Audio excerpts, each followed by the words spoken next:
Hello students, welcome to Dakshinai classroom. We are discussing paper 2 और paper 2 का level कहें तो पेपर 1 के कंपैरिजन में इजी था, बट ओवरऑल लेवल मॉडरेट ही कहा जाएगा। ठीक है, फर्स्ट क्वेश्चन में देखें। फर्स्ट क्वेश्चन में हमारे पास जो fx दिया गया है और उसके इन्वर्टिबल होने की बात की गई है, तो ऑन टू तो होगा ही क्योंकि क्यूबिक फंक्शन है और x बिलोंग्स टू r है, तो odd degree polynomial x belongs to r, that means minus infinity से इनफिनिटी जाएगा ही जाएगा। अब आपके पास बात बचती है कि आपको चाहिए कैसा, आपको ये 1 1 चाहिए। तो 1 1 के लिए हमने डिफरेंशिएट किया, differentiation x square plus x plus a, और ये आपका कैसा होना चाहिए, हमेशा ग्रेटर देन 0 होना चाहिए 1 1 के लिए। ठीक है, क्योंकि लेस देन 0 तो हो नहीं सकता। यहाँ पे x स्क्वायर का कोफिशिएंट पॉजिटिव है तो कॉनकेव अपवर्ड होगा, and we want it to be always positive. तो अगर ये हमेशा पॉजिटिव हो या फिर इक्वल टू 0 आ जाए, तो उसके लिए हम क्या चाहेंगे कि d आपका लेस देन और इक्वल टू 0 होना चाहिए, और विच मींस कि 1 minus 4a should be less than और equal to 0 and a is greater than और इक्वल टू 1/4। ये आपका ऑप्शन ए रहा। ठीक है, आसान सा था। बी ऑप्शन में देखिए, cos of sin x plus cos of cos x के फंडामेंटल पीरियड की बात की जा रही थी। आप देख ही सकते हो वो पाई के बराबर है। फॉर्मूले के हिसाब से 2 पाई आ रहा है जो हमारे पास होता है एलसीएम वगैरह वाला, लेकिन उसके सब मल्टीपल्स को हम अलग से चेक करते हैं, और जब सब मल्टीपल्स को चेक करेंगे तो आप देख सकते हो कि f ऑफ x और f of x plus pi दोनों बराबर ही हैं। ठीक है, फिर आप देखो सी वाला क्वेश्चन इस तरीके का मॉड्यूल में आपने किया भी है, इनफैक्ट यही किया है। ये x cube plus 1/2 is equal to, अगर आप इसको लिख देते हो इस तरीके से, तो ये fx है और ये उसी का इनवर्स लिखा हुआ है कि नहीं? ये fx है और ये उसी का इनवर्स लिखा हुआ है। तो आपके पास था fx is equal to f inverse x। इसके आपको बताने थे कि सॉल्यूशंस कितने आएंगे। तो कैसे निकालते हैं हम? इज इक्वल टू, ये सॉल्व करने की जगह अपन बोलते हैं कि ये सॉल्व कर लो। तो x क्यूब माइनस 2x प्लस 1 इज इक्वल टू 0, और इसका पता चल रहा है कि एक सोल्यूशन 1 है, बाकी मतलब x माइनस 1 इसका एक फैक्टर होगा। बाकी देख लो x माइनस 1 से डिवाइड करके कि क्या क्वाड्रेटिक बचती है और उसके कोई सोल्यूशन एग्जिस्ट करेंगे या नहीं। ठीक है, तो ये हमारा आसान सा क्वेश्चन था फर्स्ट वाला। सेकंड क्वेश्चन पे आते हैं। सेकंड क्वेश्चन भी इजी ही दिया हुआ है। यहाँ पे देखो 2 लाइनें हैं, है ना, उनका जो एक्यूट एंगल है उसके बीच में हमने कई सारे सर्कल्स इस तरीके के बना रखे हैं। ठीक है, ऐसा कुछ। तो अब आपको क्या कहा जा रहा है कि इन सर्कल्स के रेडियस के बीच का सबसे पहले पैटर्न आइडेंटिफाई करना है। तो आप देखो x square plus 4xy, x square plus 4xy plus y square, ठीक है, इज इक्वल टू 0। इसके बीच का एंगल कितना होगा? तो tan theta is equal to 2 under root h square minus ab, h square आपका 4 minus ab upon a plus b, तो root 3, और थीटा इज इक्वल टू 60। बीच का एंगल 60 होगा, तो उसका हाफ एंगल अगर हम यूज करें तो यहां कितना आएगा? 30 आएगा। ठीक है, इसको अगर मैं R1 बोलूं, ठीक है, R1 तो खैर हमें पता ही था, ठीक है, R1 3 है, इसको मैं R बोल देता हूं, इसको R2 बोल देता हूं, ऐसा कुछ। ठीक है, तो आप देखिए किस तरीके का पैटर्न बन रहा है। आप कह सकते हो कि ये जो ट्रायंगल बनेगा O, इसको C1 P1 बोल दिया, इसको C2 P2 बोल दिया, ठीक है, इसको C3 P3 बोल दिया। ठीक, तो अब OC1 P1, OC2 P2, OC3 P3 ये सभी कैसे होंगे? सिमिलर ट्रायंगल्स होंगे, और अगर ये सिमिलर ट्रायंगल्स हैं तो हम क्या कर सकते हैं? अपन बोल सकते हैं कि 3, ठीक है, ये वाली चीज अपॉन इतना, ठीक है, ये OC1 हो जाएगा, और फिर उसके बाद प्लस C1 OC2 और R1। ठीक है, R1 मान लो निकालने का कोशिश करते हैं। तो अगर आपके पास ये लेंथ 3 है तो आप OC1 निकाल सकते हो इस ट्रायंगल में, OP1 C1 में OC1 निकाल सकते हो। तो OC1 की बात करता हूं, OC1 कितना आएगा आपका? 3 यहां पे था, और ये वाली चीज मतलब कि आपको चाहिए क्या? 3 कोसेक 30। ठीक है, 3 कोसेक 30 डिग्री। ठीक है, so this is equal to 6। ठीक है, OC1 आपका कितना आ गया? 3 कोसेक 30 डिग्री, दैट इज 6, है ना। 6 के बाद देखो 3 ये भी है, 9 हो गया।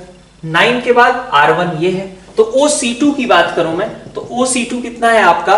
OC2 है 6 प्लस 3 9 प्लस R1, OC2 आपका 9 प्लस R1 है ना। और 9 plus R1 sign 30 should be R1। तो 9 plus R1 sign 30 should be R1। ठीक है, तो आपके पास कितना आ गया, R1 इज इक्वल टू 9। ठीक है, मतलब सेकंड वाले सर्कल का रेडियस कितना है, 9 है। फिर इसी तरीके से आप थर्ड वाले का निकाल लो, थर्ड वाले सर्कल का रेडियस 27 आ जाता है। तो मतलब क्या है कि आपके पास पहला सर्कल का रेडियस 3 था, दूसरे सर्कल का रेडियस 3 स्क्वायर, तीसरे सर्कल का रेडियस 3 क्यूब, और इस तरीके से करके आपको इनफाइनाइट तक जाना है। ठीक है, अब इसमें अगर आप x1 into x2 into x3 up to x infinity की बात करें तो दैट मीन्स कि आप क्या कर रहे हो, सिस पाई अपॉन लिखा था ना, हाँ, पाई अपॉन R1, ठीक है, पाई अपॉन R1, और फिर सिस pi upon R2 up to इसी तरीके से। तो इसका जब आप इसको क्लब करोगे तो क्या बनेगा, सिस एंगल्स का सम हो जाता है। एंगल्स का सम मतलब pi upon 3, pi upon 3 square, pi upon 3 cube up to pi upon 3 raise to power infinity. तो इस जीपी का आपको सम फाइंड आउट करना है, cos theta plus iota sine theta, है ना। इसको आप कैलकुलेट कर लो, पहले ये एंगल आपने निकाल लिया, सम ये टोटल, और फिर cos theta plus iota sine theta ये आपको कैलकुलेट करना था। ठीक है, तो ये भी इजी क्वेश्चन ही दिया हुआ है। अब क्वेश्चन नंबर 3 पे आते हैं। क्वेश्चन नंबर 3 भी हमारा काफी इजी सा है। ए ट्रांसपोज की बात की गई और उसके डिटर्मिनेंट से कोरिलेट किया गया, इज इक्वल टू 1, है ना, ये लिखा गया है। तो अगर आप इसको देखो तो ये और ये दोनों बराबर होंगे, mod of A square is 1, so mod of A will be equal two plus minus 1। ठीक है, मॉड ऑफ ए या तो प्लस 1 होगा या तो माइनस 1 होगा। ठीक है, अब आपसे कहा जा रहा है कि एडजॉइंट ऑफ एडजॉइंट ए, तो एडजॉइंट ऑफ एडजॉइंट ए कैसे निकालते थे अपन, वैसे फॉर्मूला लिखा हुआ है हमने बट फिर भी देख लेते हैं एक बार। ये वाली चीज अगर हम सिर्फ कहें कि एडजॉइंट ए का डिटर्मिनेंट क्या होगा, तो अपन बोलेंगे एडजॉइंट ए का डिटर्मिनेंट होगा determinant over A n minus 1, ऐसा ही होता है, determinant A raise to power n minus 1। ठीक है, तो मैं इसी को बी बोल देता हूं, बी बोल देता हूं मैं किसको, एडजॉइंट ए को। ठीक है, तो इसको मैं कैसे लिखूंगा, एडजॉइंट ऑफ बी, और that should be equal to determinant B की पावर में n माइनस 1, ये लिखूंगा। डिटर्मिनेंट, इसको मैंने b मान लिया, तो डिटर्मिनेंट b की पावर में n माइनस 1, और डिटर्मिनेंट b कितना था, यही है ना, ये डिटर्मिनेंट b है, तो अब आप इसको यहां पे रख दो।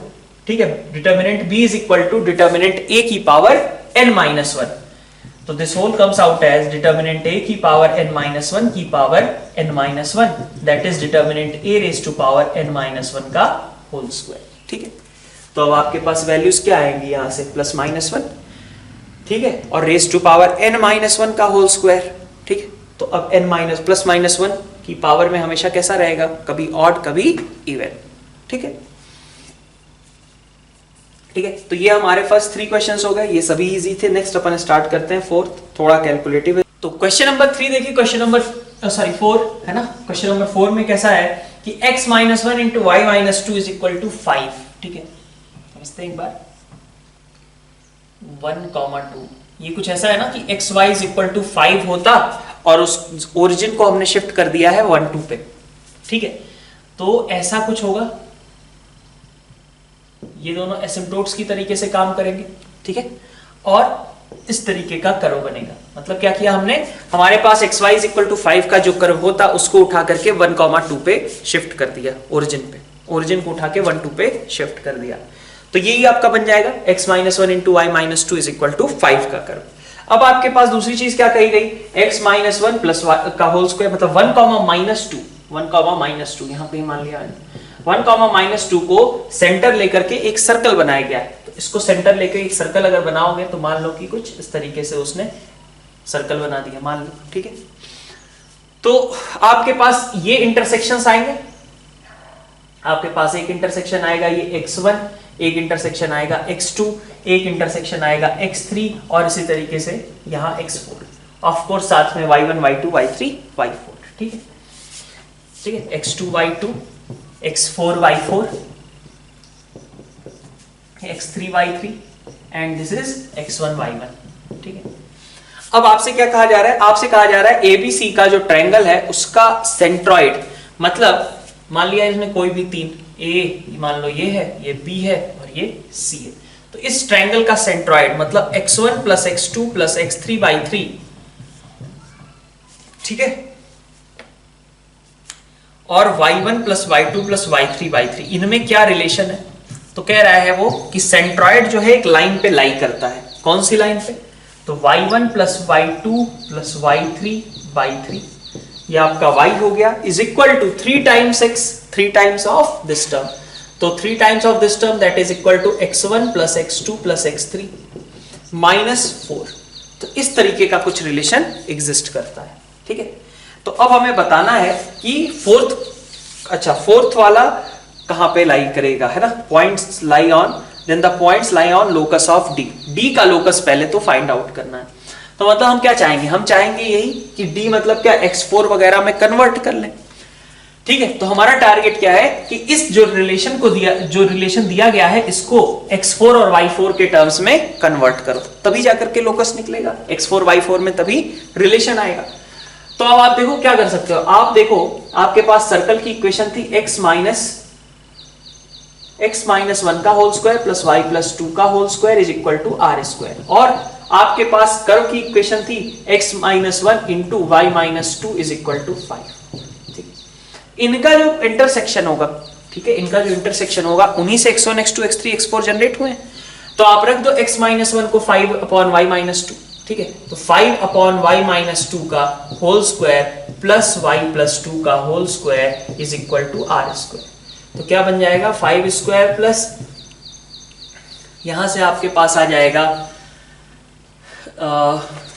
5 अपॉन वाई माइनस 2 लिखा ना हमने। तो हमारे पास किस डिग्री की इक्वेशन आ जा रही है? y माइनस 2 और इधर से y प्लस 2। अगर हम यहां पे करते,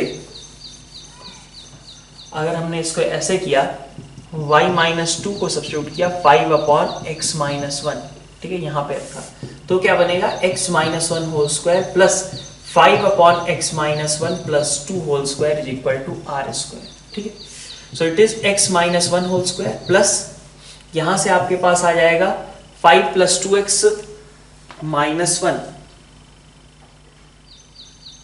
ठीक है। तो 2x plus 3 upon x minus 1 whole square is equal to r square, ठीक है। So it is x minus 1 की पावर 4 प्लस 2x प्लस 3 का whole square is equal to r square into x minus 1 का whole square. सबको एक side club करें, 4 degree में एक इक्वेशन बन गई। मतलब ये जो 4 डिग्री की इक्वेशन बनी हुई है उसके चारों रूट्स क्या हैं? इधर x1 plus x2 plus x3 plus और सॉरी x1 x2 x3 और x4 है। अब क्या करें? 4 डिग्री की एक इक्वेशन बन गई, तो अब थियरी ऑफ इक्वेशन का यूज तो फ्रीक्वेंटली होता ही रहता है कोऑर्डिनेट ज्योमेट्री में, वही यूज करो। अब आप यहां से निकाल लो, इस 4 डिग्री की इक्वेशन बनेगी, इससे आप निकाल लो x1 plus x2 plus x3 plus x4 कितना आएगा, ठीक है, ये आप कैलकुलेट कर लो। सिमिलरली आपने y में एक 4 डिग्री इक्वेशन बनाना है और उससे आप y1 plus y2 plus y3 plus y4 ये आप निकाल लो, ठीक है। फिर आपके पास x1 plus x2 plus x3 will be replaced by कुछ, मान लो कभी t1 आ गया, दूसरी वाली जब y में ऐसी 4 डिग्री की इक्वेशन बनाई तो t2 आ गया। तो अब आप x1 plus x2 plus x3 को लिख सकते हो t1 माइनस x4 और यहां पे आप लिख सकते हो t2 माइनस y4। यहां से x4 और y4 में जो रिलेशन आएगा दैट विल बी लोकस। तो क्वेश्चन थोड़ा सा कैलकुलेटिव है, ठीक है, बट सॉल्व किया जा सकता है, ठीक है। अब अपन देखते हैं क्वेश्चन नंबर 5। क्वेश्चन नंबर 5 में हमारे पास क्या है? Which of the following are false. तो देखो mod of z is equal to maximum of mod of z minus 1 और मॉड ऑफ z प्लस 1। तो ये आसान सा क्वेश्चन दिया हुआ है। यहाँ पे देखो हमने कभी कहा था कि mod of z minus something, है ना, ऐसी बात की गई हो तो हमें इसे हमेशा डिस्टेंस के टर्म्स में सोचना चाहिए। तो मॉड ऑफ z मतलब हम क्या चाहते हैं कि कभी मॉड ऑफ z माइनस 1 के बराबर हो जाए और कभी वो मॉड ऑफ z को हम बोल देंगे कि वो मॉड ऑफ z प्लस 1 के बराबर हो जाए, ठीक है, यही चाह रहे हैं हम भाई। जब मॉड ऑफ, ऐसे समझो ये 1 है और ये है आपका माइनस 1, तो z माइनस 1 का मतलब क्या होगा? z माइनस 1 का मतलब होगा मॉड ऑफ z माइनस 1 का z और 1, 0 के बीच की डिस्टेंस, ठीक है। और वहीं पे z प्लस 1 का मतलब क्या होगा? z+1 का होगा z और -1 के बीच का डिस्टेंस, ऐसा ही है। ठीक है, ठीक है इतनी बात। तो आप ऐसे सोचो ना कि जब आप इसके राइट साइड में जाओगे, ठीक है, इस मतलब y एक्सिस के राइट साइड में जाओगे तो उस समय मॉड ऑफ z+1 बड़ा होगा। ठीक है भाई, इन मॉड ऑफ z-1 और मॉड ऑफ z+1 में कौन बड़ा होगा उस समय, जब हम y एक्सिस के राइट साइड में जाएंगे। y एक्सिस के राइट साइड में जब जाएंगे तो मॉड ऑफ z+1 बड़ा होगा, क्योंकि z और -1 के बीच की डिस्टेंस ज्यादा हो गई। तो जब हम रख रहे हैं मतलब right side of y axis, ठीक है, तो उस समय क्या होगा, दोनों में ज्यादा कौन सा है, मॉड ऑफ z+1 ज्यादा है। ठीक है, और हम चाहते हैं this should be equal to mod z। तो क्या कभी मॉड z और मॉड z+1 बराबर रह पाएंगे क्या y एक्सिस की राइट साइड में? नहीं, क्योंकि मॉड z का मतलब है z और 0 के बीच की डिस्टेंस, और मॉड z+1 का मतलब है z और -1 के बीच की डिस्टेंस। तो दोनों ही डिस्टेंसेस कभी इक्वल हो ही नहीं सकती, ये आपका इम्पॉसिबल है। तो इसी तरीके से LHS ऑफ y में देखो, left hand side of y, तो अब यहां पे ज्यादा कौन सा होगा, मतलब इधर की कोई टर्म है, इधर का कोई पॉइंट है, तो मॉड ऑफ z-1, z और 1 के बीच की डिस्टेंस ज्यादा होगी in comparison to z and -1। तो मॉड ऑफ z और मॉड ऑफ z-1, इसकी बात हम कर रहे हैं। तो मॉड ऑफ z और मॉड ऑफ z-1 फिर बराबर नहीं हो पाएंगे कभी भी। जैसे हमारे पास इधर ये दोनों बराबर नहीं हुए हैं, वैसे ही ये भी दोनों बराबर नहीं हो सकते। That means no such z exists. ठीक है, बी पार्ट की बात करते हैं। बी पार्ट आपका z² plus z bar, sorry z mod of z plus mod of z का स्क्वायर इज इक्वल टू 0। तो आपके पास क्या आ जाएगा, यहां से मॉड ऑफ z से डिवाइड कर दो, तो आपके पास z बाई मॉड z का whole square plus z by mod z और प्लस 1 इज इक्वल टू 0। ठीक है, तो ये t² प्लस t+1 लिखा हुआ है, जिसके रूट्स क्या होते हैं, ओमेगा या फिर ओमेगा स्क्वायर। तो ये हमने नोट्स में भी किया है question. z by z bar, sorry z by z mod is equal to कितना आ जाएगा, ओमेगा या फिर ओमेगा स्क्वायर। ठीक है, तो z will be equal to mod z omega और mod z omega square. Mod z आप वेरी कराते रहिए, z की बहुत सारी वैल्यूज मिलेंगी। ठीक है, इसका हमने बनाया भी था, इसके सोल्यूशन एग्जिस्ट कैसे करेंगे, कुछ इस तरीके से। आपने कहा कि ओमेगा वाली लाइन पे कितना भी मैग्नीट्यूड ले लो, ठीक है भाई, 3 ओमेगा, 4 ओमेगा, 5 ओमेगा, कितना भी मैग्नीट्यूड ले लो। इस लाइन पे ओमेगा स्क्वायर वाली लाइन पे कितना भी मैग्नीट्यूड ले लो, सभी जो है इसके सॉल्यूशंस होंगे। तो इनफाइनाइट सॉल्यूशंस एग्जिस्ट करेंगे, नॉट 2। ठीक है, सी ऑप्शन और डी ऑप्शन। सी ऑप्शन तो अपन इस तरीके का नोट्स में कर रखे हैं, इसे फिर से पूरा कैलकुलेशन करने की जरूरत है नहीं। ठीक है, आप देख सकते हो, एक बार वहां पे नोट्स में भी रिफर कर सकते हो। डी ऑप्शन की बात करते हैं। रूट्स की बात की गई है किसी ट्रायंगल के लिए, ठीक है, और उस ट्रायंगल का एरिया हमें फाइंड आउट करना है। ठीक है, तो क्या है, z³ plus iota z² plus 2 iota. ठीक है, नेक्स्ट स्लाइड में उसको भी डिस्कस करते हैं। नेक्स्ट देखो आप क्वेश्चन डी ऑप्शन की बात करें तो डी में देखिए आपके पास क्या है, z की जगह पे x प्लस आयोटा y। ठीक है, और फिर आपके पास होल क्यूब किया गया है plus iota x plus iota y का होल स्क्वायर और plus 2 iota is equal to 0। ठीक है, तो एक्सपेंड कर लो, तो एक्सपेंड करोगे तो क्या आएगा, x³ आएगा माइनस आयोटा y³ आएगा plus 3 iota xy into x plus iota y भी आ जाएगा, प्लस इधर से आ जाएगा आपके पास x² minus y² plus 2 iota xy plus 2i is equal to 0। अब अपन एक बार रियल पार्ट को, एक बार इमेजिनरी पार्ट को 0 कर देते हैं। तो रियल पार्ट में हमारे पास क्या है, x³ है। ठीक है, इधर से आ जाएगा माइनस 3xy²। ठीक है, और साथ में x² है माइनस y² है, ये आपका 0। अब इमेजिनरी पार्ट पे आते हैं। इमेजिनरी पार्ट में क्या है, माइनस y³। ठीक है, और यहां से प्लस 3x²y। ठीक है, plus 2xy plus 2 is equal to 0। ठीक है, ये आपके पास दो रिलेशंस आ गए। अब इन दो रिलेशन से आपको x और y की वैल्यूज निकालनी है। ठीक है, ठीक है, ये बात x² माइनस y² और ये 2 आपका 3x² और x² minus y² is equal to 0। तो यहाँ पे क्वेश्चन थोड़ा सा कैलकुलेटिव हो जा रहा है, आप देख लेना और कोई आसान सा ऑप्शन अगर हो, मुझे अभी तो क्लिक नहीं कर रहा, 1 और 2 को साइमल्टेनियसली सॉल्व करने का, ठीक है। तो 1 और 2 को साइमल्टेनियसली सॉल्व करने का ही हम ट्राई कर रहे हैं, बट फिलहाल मेरा मेथड थोड़ा सा लेंथी है।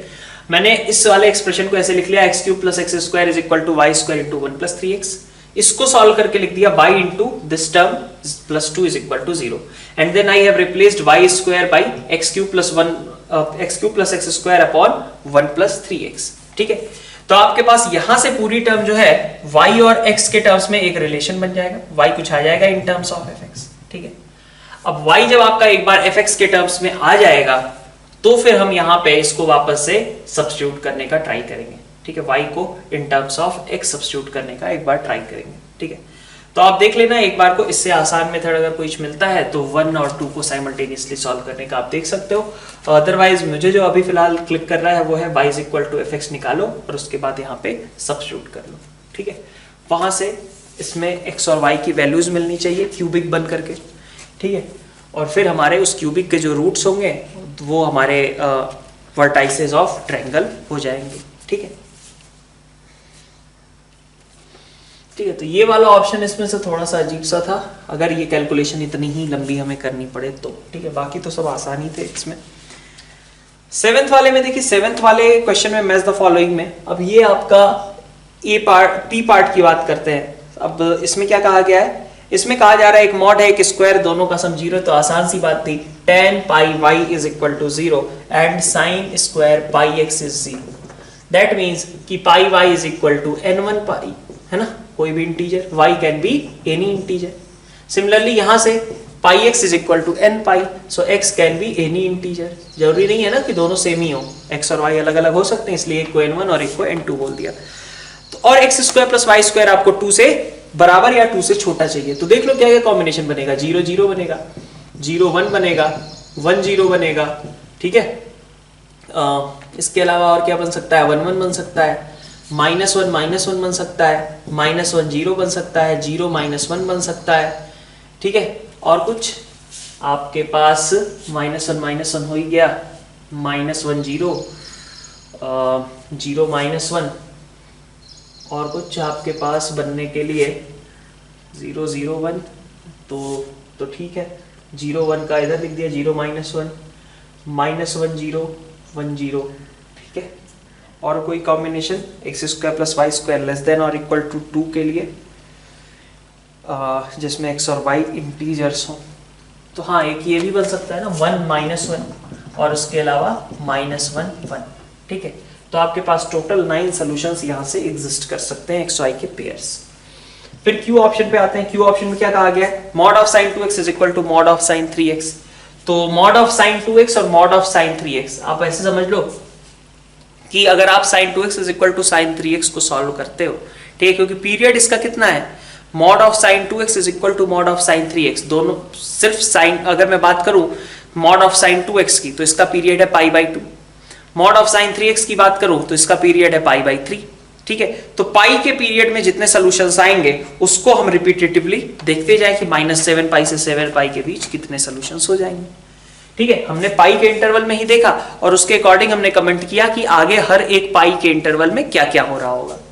तो आप देखो पाई के इंटरवल में देखो, अगर मैं 0 से लेकर के पाई तक की बात करूं तो मुझे क्या क्या सोल्यूशन मिलेंगे, सोल्यूशन मुझे मिलेगा 0, ठीक है, इसके अलावा π/5 मिलेगा, ठीक है, 2π/5 मिलेगा, 3π/5 मिलेगा, है ना, 4π/5 मिलेगा और 0 मिलेगा, ठीक है।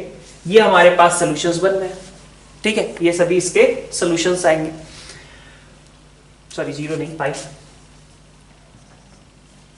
ठीक, इतनी बात। अब इसका मतलब क्या हुआ कि 0 से लेकर के पाई तक अगर हम काउंट करें तो 0 से पाई के इंटरवल में हमारे पास कितने सॉल्यूशंस मिल गए, ये सॉल्यूशंस मिले, है ना। अब हमें कितने चाहिए थे यहाँ पे, -7 पाई से 7 पाई में, ठीक है। तो 0 से पाई के बीच में ये हो गया, ठीक है। इसके बाद अगर हम देखेंगे, मतलब अगर ऐसे देखो 0 पाई 2 पाई 3 पाई 4 पाई, है ना, अप टू 7 पाई, ये सब सॉल्यूशंस हैं। -पाई -2 पाई -7 पाई, ये सब सॉल्यूशंस हैं, ठीक है। तो टोटल आपके पास ये कितने हैं, 15 सॉल्यूशंस ये हो गए। फिर आप देखो ये मैंने बाउंड्री वाले काउंट कर लिए, क्योंकि बाउंड्री वाला कॉमन भी हो सकता है ना, पाई से 2 पाई में काउंट करोगे फिर से रिपीट हो जाएगा, 2 पाई से 3 पाई में 2 पाई रिपीट हो जाएगा, 3 पाई से 4 पाई में फिर आपका रिपीटिशन पॉसिबल था। तो इसीलिए हमने बाउंड्री वाले को अलग से चेक कर लिया, और बाकी जो बचे हुए हैं जैसे ये 4 टर्म्स बचे हुए हैं, ठीक है। अब इन 4 टर्म्स के लिए आप देख सकते हो, इन 4 टर्म्स के लिए हर एक इंटरवल में ऐसे ही 4 टर्म्स आएंगी, तो 4 इंटू कितने इंटरवल्स होंगे, पाई पाई के 14 इंटरवल्स होंगे, हर एक में 4, तो टोटल 56। कितना हो गया, 56 प्लस 15, ये हमारा करेक्ट आंसर हो जाएगा। बी ऑप्शन देखिए, बी ऑप्शन में हमारा cos x का integer part plus sin x, तो हम लिख सकते हैं इसको cos x का integer part plus sin x का integer part is equal to -1, ठीक है। अब ये -1 लाना है हमें, किस इंटरवल की बात की गई है, अच्छा मैक्सिमम वैल्यू पूछा गया है, तो कैसे कैसे हो सकता है, आप देख सकते हो कि ये पॉसिबल तब है जब cos x निगेटिव हो और sin x आपका 0 और 1 के बीच हो, तो यहां से -1 यहां से 0 आ जाएगा, ठीक है। आप अगर ऐसा भी हो सकता है कि आपका उल्टा हो जाए, मतलब sin x आपका लेस देन 0 हो और cos x आपका 0 और 1 के बीच में हो, ऐसा भी हो सकता है, ठीक है। तो यहां से 0 यहां से -1, आपका सब -1 हो जाएगा, ठीक है। अब अपन देख लेते हैं ऐसा कब एग्जिस्ट करेगा। तो cos x negative sin x positive, cos x negative और sin x पॉजिटिव हो, कहां पे होता है, सेकंड क्वाड्रेंट में, तो ये आंसर देगा हमें x बिलोंग्स टू π/2 से पाई, ठीक है, सही बात, पाई इंक्लूडेड इन फैक्ट। और ये देखें cos x positive sin x negative, cos x positive और sin x निगेटिव है, तो ये फोर्थ क्वाड्रेंट होगा, x बिलोंग्स टू 3π/2 से 2 पाई। अच्छा 2 पाई भी एक्चुअली नहीं ले सकते हो, ठीक है, क्योंकि ये 1 हो जाएगा तो दिक्कत है, ठीक है। तो ये हमारे पास x के लिए पॉसिबल सॉल्यूशंस आए, इनमें देख लो tan की मैक्सिमम वैल्यू कितनी आएगी, तो tan की मैक्सिमम वैल्यू हमारे पास ऑफ कोर्स 0 हो जाएगी, क्योंकि tan भी निगेटिव ही रहेगा इन दोनों में, तो हमारे पास में मैक्सिमम वैल्यू कितनी हो सकती है, tan की 0 हो सकती है, ठीक है। एस ऑप्शन की बात कर लेते हैं। एस ऑप्शन ऑल्दो ये मॉड्यूल में अपने कर रखा है हमने, बट फिर भी देख लो, ये R था, एस ऑप्शन देख लेते हैं।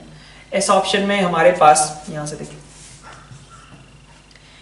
-3 ले आना है, तो इसका क्या तरीका होगा भाई, √2 cos x हमेशा कैसा होगा, -√2 और +√2 के बीच में, तो मतलब वो मिनिमम वैल्यू भी जब देगा अपने इंटीजर पार्ट की, तो मिनिमम वैल्यू इंटीजर पार्ट की कितनी आएगी, -2 आएगी, और sin x के इंटीजर पार्ट की मिनिमम वैल्यू भी कितनी आएगी, -1 आएगी।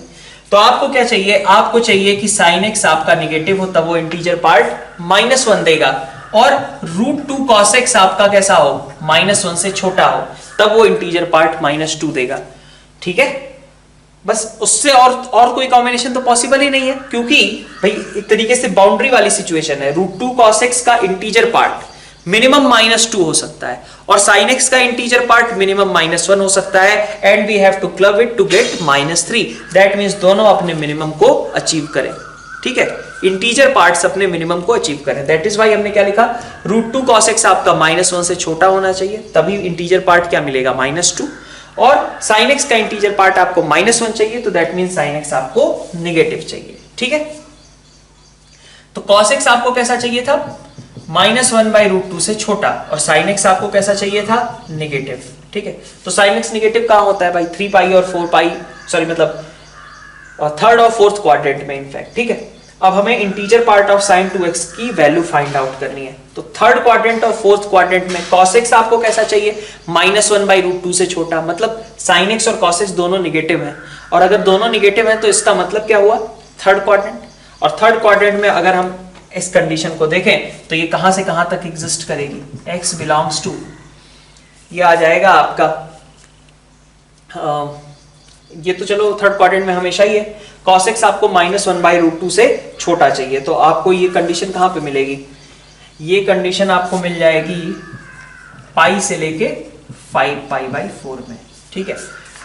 तो ये आपका x रहा, अब इसके x होने का मतलब है 2x बिलोंग्स टू 2 पाई से 5π/2, और आपको sin 2x की बात करोगे तो वो आपका 0 और 1 के बीच में लाई करेगा, क्योंकि ये इफेक्टिवली क्या लिखा है, 0 से π/2, sin 2x आपका 0 से 1 के बीच लाई करेगा, इसलिए इंटीजर पार्ट की वैल्यू कितनी आ जाएगी, 0 आ जाएगी। ठीक है, तो क्वेश्चन नंबर 8 में एज द कॉलम देखते हैं। क्वेश्चन नंबर 8 में हमारे पास एक रेक्टेंगल है। सबसे पहले ए ऑप्शन की बात करूं या पी, है ना, पी ऑप्शन की।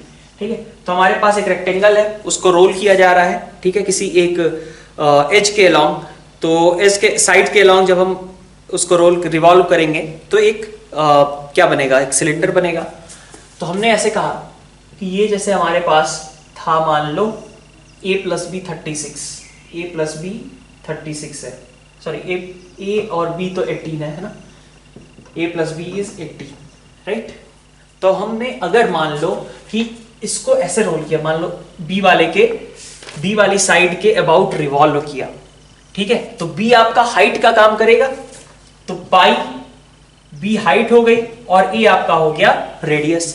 तो आपके पास बना क्या, pi into b square into 18 minus b, ये आपका वॉल्यूम है।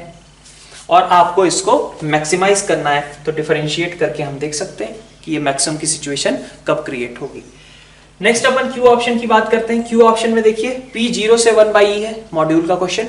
ln x minus P x, इसके लिए कहा जा रहा है कि डिस्टिंक्ट रूट्स कितने क्रिएट होंगे। तो देखो mod of ln x minus P x, mod of ln x आपके पास कुछ इस तरीके का हो जाएगा, ठीक है। और px की बात करता हूं, तो px देखो एक, अब ये कैसे सॉल्व करते थे अपन कहते थे कि px कभी ऐसा हो जाएगा, ठीक है, इससे नीचे रहा px, p मतलब स्लोप है ना, एक बार को ऐसा, ठीक है, ठीक है, ये आपके पास ऐसे मान लीजिए ये px वाली लाइन है। तो अपन कह सकते हैं कि अगर स्लोप आपका p से, मतलब इस वाली सिचुएशन से कम रहा, p आपका इस वाली सिचुएशन से कम रहा, तो आपके पास 1, 2 और लास्ट में हमारे पास px को ऊपर जाना पड़ेगा, क्योंकि ln x और px दोनों में इंफिनिटी पे कौन बड़ा रहेगा, px बड़ा रहेगा ना। तो अगर आप यहां पे नीचे से भी जाते हो 1, 2 और फिर क्रॉस करना ही पड़ेगा कहीं ना कहीं, तो ऐसे केस में आपके 3 सॉल्यूशंस मिलेंगे, ठीक है। इसके ऊपर से जाते हो तो आपको एक सोल्यूशन ही मिलेगा। और इस केस को अगर हम फॉलो करें, जबकि हमारा ये ln x की इस वाली ब्रांच पे px आपका टेंजेंट का काम कर रहा है, इस बाउंड्री सिचुएशन में आपके पास टोटल 2 पॉइंट ऑफ इंटरसेक्शन मिलेंगे। तो आपको देखना है कि आपका जो p दिया गया है वो किस रीजन का दिया गया है, टेंजेंसी से नीचे वाला या फिर टेंजेंसी से ऊपर वाला। तो आप देखो कैसे हो सकता है, इसी ब्रांच की मेनली बात है, इस ब्रांच के साथ तो एक इंटरसेक्शन हमेशा एग्जिस्ट करेगा ही करेगा, ठीक है, इस ब्रांच के साथ एक तो आएगा ही आएगा। अब इसकी बात करते हैं, मतलब हम देख लेते हैं कि p की ऐसी कौन सी वैल्यू है जो कि बाउंड्री का काम कर रही है, मतलब टेंजेंसी का काम कर रही है। अगर अब इसको कैसे बोलेंगे, इस वाली ब्रांच के लिए तो ये ln x ही है, और ये क्या है आपका y इक्वल टू px है। ln x और px दोनों टेंजेंट हो जाएं एक दूसरे के लिए, तो उसका मतलब क्या हुआ, अपन क्या करते थे ऐसे केस में, अपन कहते थे कि अगर ये पॉइंट x0 y0 है तो यहां पे ln x0 और px0 दोनों बराबर होंगे और दोनों के डिफरेंशिएशंस भी बराबर होंगे। दोनों का डिफरेंशिएशन मतलब 1/x0 और p के x0 का डिफरेंशिएशन p, है ना। ये दो चीजें आपके पास क्लियर है कि ln x0 आपका px0 के बराबर और 1/x0 आपका p के बराबर होना चाहिए, ठीक है। तो p को आपने लिख दिया यहां से, p can be written as ln x0 upon x0, so it is ln x0 upon x0, ln x0 is 1, so x0 is e, x0 आपका कितना आ गया, e के बराबर आ गया। तो अब आपको पता चला अगर ln x0 e है तो p कितना है, 1/e, ठीक है। तो p आपका 1/e है, तो 1/e से नीचे जाएंगे तो हमारे पास ये सिचुएशन आएगी, और 1/e से ऊपर जाएंगे तो इस तरीके की सिचुएशन आएगी, ठीक है, ऐसी कुछ, ठीक है। तो आपके पास आपका p कहां दिया हुआ है, 0 से 1/e, मतलब इससे नीचे दिया हुआ है, नीचे दिया हुआ है, इसका मतलब कि हमारे पास 1, 2 और 3 इतने इंटरसेक्शन एग्जिस्ट करेंगे, ठीक है। p q r ऑप्शन पे आते हैं। r ऑप्शन में क्या दिया गया है, ये भी नोट्स वाला ही क्वेश्चन है, नेगेटिव पॉइंट ऑफ मिनिमा कहा गया है। यहाँ पे क्वेश्चन और आसान है क्योंकि a पॉजिटिव बोल दिया गया, क्यूबिक की जो रूट एनालिसिस वाला टॉपिक हमने लिखा था उसी से रिलेटेड है। आप देखो f डैश निकालोगे, f डैश आपका कितना आएगा, ax² plus 2a plus 2x plus a minus 1, यह आपका f डैश है। आप क्या चाहते हो, आप चाहते हो निगेटिव पॉइंट ऑफ मिनिमा हो। तो आप देखो, जब आपका लीडिंग कोफिशिएंट पॉजिटिव है, दे रखा है उसने ए पॉजिटिव है, लीडिंग कोफिशिएंट अगर पॉजिटिव है तो ग्राफ कैसा रहा होगा, क्यूबिक का ग्राफ कुछ इस तरीके का रहा होगा। ठीक है, तो मिनिमा पहले आएगा, सॉरी मिनिमा बाद में आएगा, मैक्सिमा पहले आएगा। आप चाहते हो ये वाला जो मिनिमा था वो निगेटिव हो जाए, तो ऑफ कोर्स अगर इसका एक्स कोऑर्डिनेट निगेटिव है तो ऑफ कोर्स इसका भी एक्स कोऑर्डिनेट निगेटिव होना ही पड़ेगा। मतलब दोनों एक्स कोऑर्डिनेट्स आपके निगेटिव हैं। दैट मींस कि f dash x equal to 0 के जो दोनों रूट्स मिलने चाहिए वो कैसे होने चाहिए, निगेटिव होने चाहिए। तो बस इस पे आपको कंडीशन लगानी है, क्या, बोथ रूट्स आर नेगेटिव। तो दोनों रूट्स अगर नेगेटिव हैं तो कंडीशन क्या क्या होगी, एक कंडीशन हो जाएगी d should be greater than और इक्वल टू 0। ठीक है, उसके बाद बोथ रूट्स लेस देन 0 है, इनफैक्ट क्वाड्रेटिक में लोकेशन ऑफ रूट्स। ठीक है, तो d ग्रेटर देन और इक्वल टू 0। फिर उसके बाद अगली कंडीशन क्या होगी, a into f0, leading coefficient into f0 should be positive. ठीक है, और एक और कंडीशन -b/2 है, वर्टेक्स है ना, वर्टेक्स आपका कैसा होना चाहिए, लेस देन 0 आना चाहिए। ये तीनों का जो इंटरसेक्शन होगा that will B solution for r। Next हमारा s वाला जो केस है, s वाला केस में क्या कहा जा रहा है कि एक 4 डिग्री है, इसका कॉनकेव अपवर्ड कहा गया है, हमेशा है। तो f dash is 4x³ plus 3ax² plus 3x, यही है f dash 4x³ plus 3x² plus 3x। इसका डिफरेंशिएशन अगर करोगे तो क्या आएगा, 12x² प्लस 6ax प्लस 3। और ये आपको हमेशा कैसा चाहिए, कॉनकेव अपवर्ड चाहिए। अगर ये कॉनकेव अपवर्ड है तो इसका मतलब इसका d कैसा है, नेगेटिव है। यहां से आप निकाल सकते हो कि a की मिनिमम वैल्यू क्या होगी। Number of integral value of a पूछा है, तो ठीक है, a के लिए रेंज आपको मिल जाएगी, वो आपको फाइंड आउट करना है। अच्छा, कॉनकेव अपवर्ड कहा गया है तो यहाँ पे हम इक्वल टू 0 भी रख लें कहीं कहीं पे तो भी कोई दिक्कत नहीं है। That means d should be less than और इक्वल टू 0। ठीक है, यहां से आप a की रेंज निकाल सकते हो। ठीक है, तो ये भी हमारा आसान था, मैच द कॉलम 8th वाला। ठीक है, नेक्स्ट स्टार्ट करते हैं, मैच द कॉलम 9 देखते हैं। Match the column 9 options easy हैं, ऑल्दो मतलब ओवरऑल कहा जाए मैच द कॉलम में एक एक क्वेश्चन के लिए आप 4-4 को सॉल्व कर रहे हैं तो थोड़ा मतलब इस हिसाब से तो क्वेश्चन ठीक है, लेकिन ओवरऑल कहा जाए अलग अलग ऑप्शंस की बात करूं तो 8th हुआ 9th हुआ, सभी इजी ही दिए थे। ठीक है, 9th क्वेश्चन में देखो आपके पास क्या है, सबसे पहले p पार्ट की बात करते हैं। कहा गया कि p q r sorry l m n ये 3 कॉन्जिक्यूटिव पॉजिटिव ऑड इंटीजर्स हैं। तो l को अगर मैं 2r + 1 बोलता हूं तो m आपका हो जाएगा 2r + 3 और n आपका हो जाएगा 2r + 5। ठीक है, अब आपसे कहा जा रहा है कि ये फैमिली ऑफ लाइन कहां से पास करती है। तो आसान क्वेश्चन, आप पहले लिख लो 2r + 1 × x minus 2r + 3 × y plus 2r + 5 = 0। r के टर्म्स एक साइड कर लो, ठीक है, और बाकी टर्म्स एक साइड, तो आपके पास बचेगा x - 3y + 5। ठीक है, r के टर्म्स के तौर पे क्या आएगा, 2x - 2y है ना प्लस 2 = 0। ठीक है, अगर हमें फिक्स पॉइंट निकालना है तो कैसे निकालेंगे, इस लाइन और इस लाइन का पॉइंट ऑफ इंटरसेक्शन। तो x - 3y = -5, 2x - 2y = -2। यहां से आप x y निकाल लो, that will be the fixed point. Next आइए आप q की आप बात करते हैं। q पार्ट में क्या कहा गया, centre of circle through 0,2 and touching y = x² at 2,4। Typical question किसका, पॉइंट सर्कल वाली फैमिली का। y = x² को इसे टच करना है 2,4 पे, तो उस लाइन की इक्वेशन निकाल लो। सबसे पहले लाइन की इक्वेशन कैसे आएगी, तो हमारे पास dy/dx मतलब वो टेंजेंट, ठीक है, y = x² एट 2,4 मतलब एक कॉमन टेंजेंट शेयर करते हैं, एक ऐसी लाइन जो कि सर्कल के लिए और पैराबोला के लिए दोनों के लिए टेंजेंट का काम करे। तो वो लाइन अपन निकाल लेते हैं। dy/dx = कितना हो जाएगा, 2x और 2x एट 2 मतलब 4। सो y = 4x माइनस, ठीक है 4, ये आपकी लाइन की इक्वेशन हो गई। ठीक है, ये आपका टेंजेंट होगी सर्कल के लिए, और सर्कल को किस पॉइंट पे टच करेगी, ये 2,4 पे। तो 2,4 पे आपने इससे टच कराना है। ठीक है, तो मतलब फैमिली ऑफ सर्कल लिख दें, पॉइंट सर्कल वाला फॉर्म।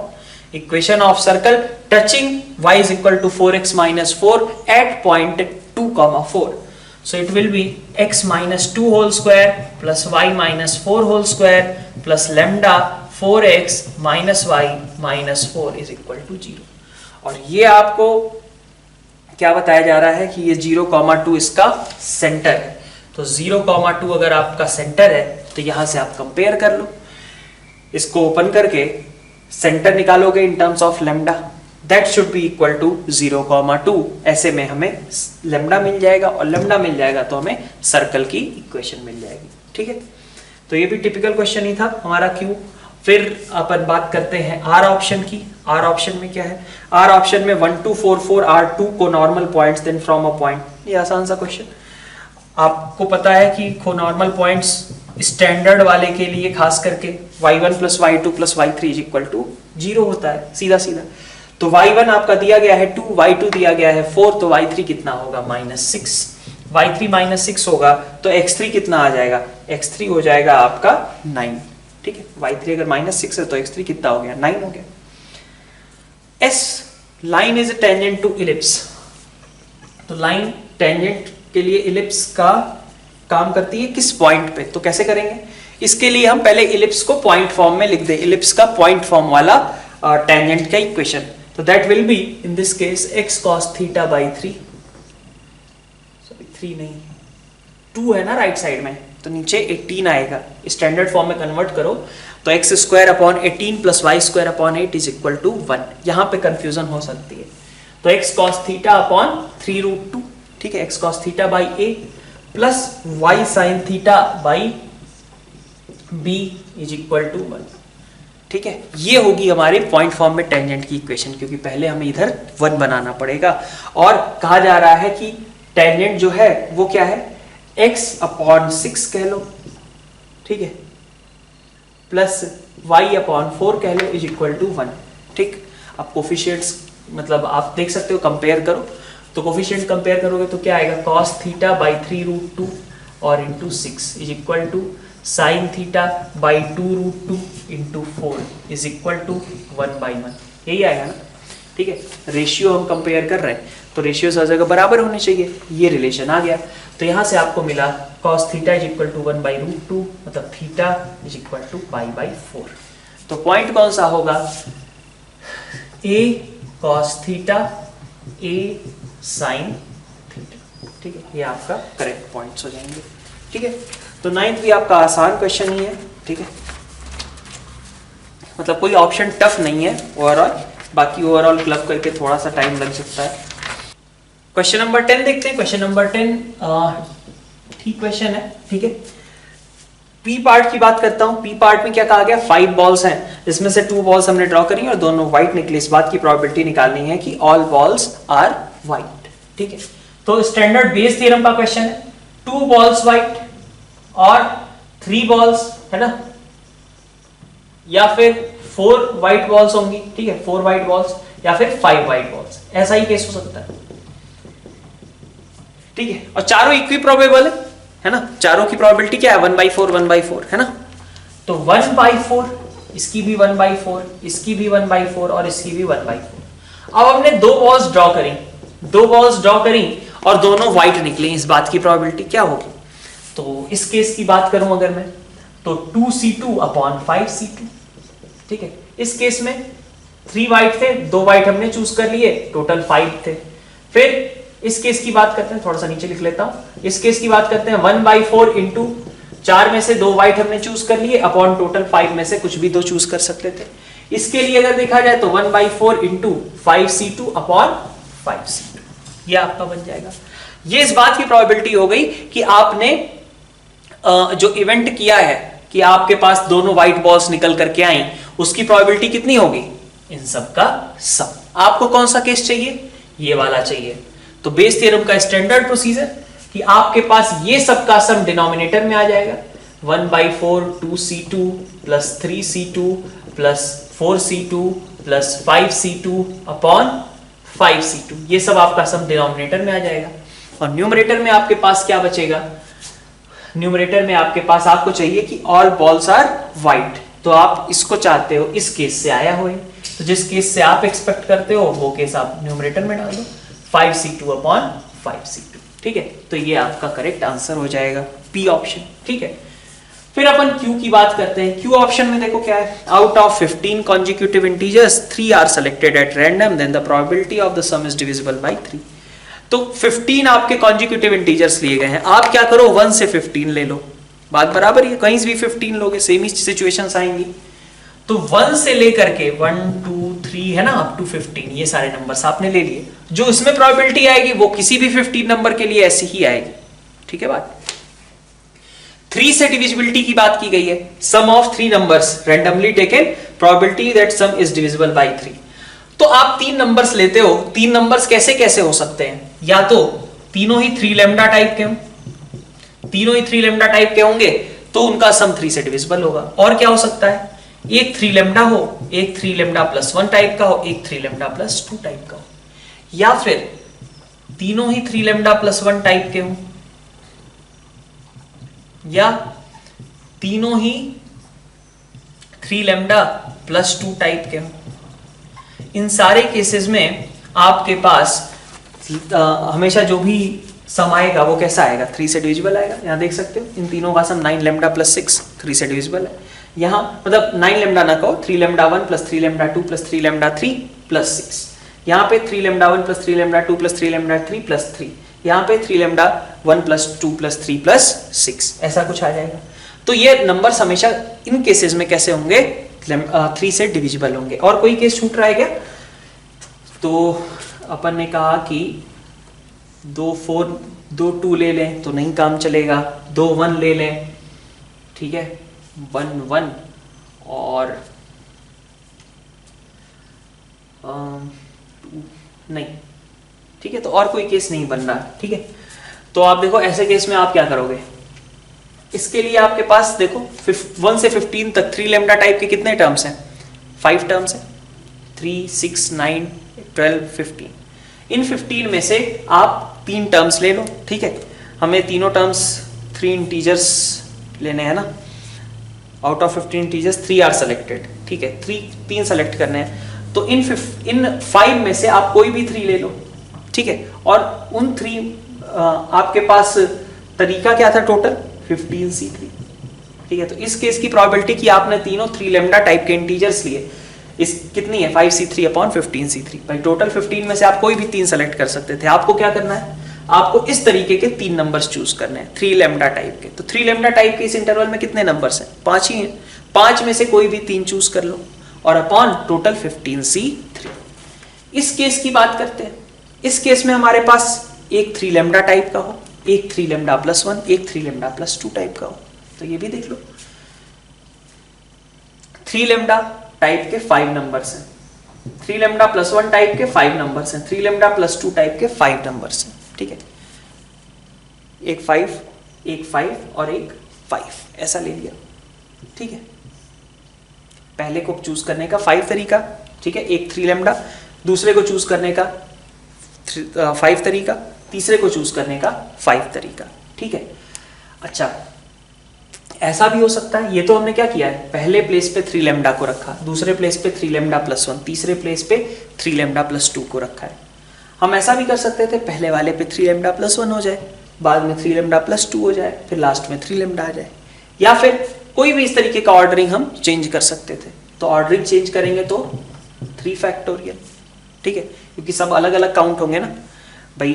अगर जैसे वही डाइस वाला रोल करते हो तो 3 आउटकम्स का सम 5 है, ठीक है, 3 अलग अलग डाइस को रोल किया, ठीक है, 5 है, तो 2 1 2 या फिर ऐसा 6 है मान लो, तो 3 2 1 1 2 3 ये सब अलग अलग काउंट होते हैं।